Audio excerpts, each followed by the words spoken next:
வருஷம் பிரசங்கித்தார் நீதியின் சுவிசேஷத்தை. நம்ம ராஜ்யத்தின் சுவிசேஷம் பார்க்கிறோம், மகிமையின் சுவிசேஷம் பார்க்கிறோம், சமாதானத்தின் சுவிசேஷம் பார்க்கிறோம். நோவா பிரசங்கித்ததும் நீதியின் சுவிசேஷம், வருகையின்குரிய காரியம்தான். வரப்போகிற கடைசி கால செய்தி. அந்த காலத்தில் அது கடைசி காலமாக இருந்தது. எவனும் சாட்டா பண்ணல.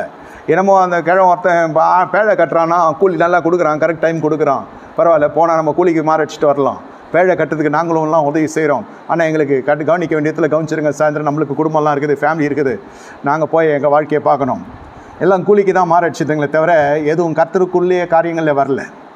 கடைசியில் அந்த இயேசு கிறிஸ்துவனுடைய அந்த நிழலோட்டம் அந்த நாட்டிலே காணப்படுது. வருகை போல தான்.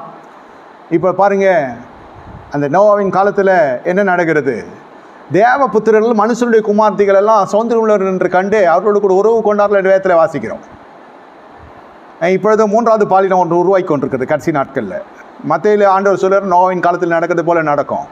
இப்போ அந்த 3வது பாலினம் உருவாக்கி கொண்டிருக்கிறது. பிறக்கிறப்ப ஒரு ஒரு பாலினத்தில் பிறக்கிறாங்க, ஆணும் சரி பெண்ணும் சரி. நடுவில் அவங்களுக்கு பருவ பரிமாற்றங்கள் பரிணாமங்கள்லாம் மாறுகிறது என்று சொல்லுகிறாங்க. அப்படியே மாற்றி கொள்ளுகிறாங்க. அது அறுவை சிகிச்சை மூலமாக எல்லாம் மாற்றி அது ஆண் பெண்ணாகிறது, பெண் ஆணாக மாறுகிறது.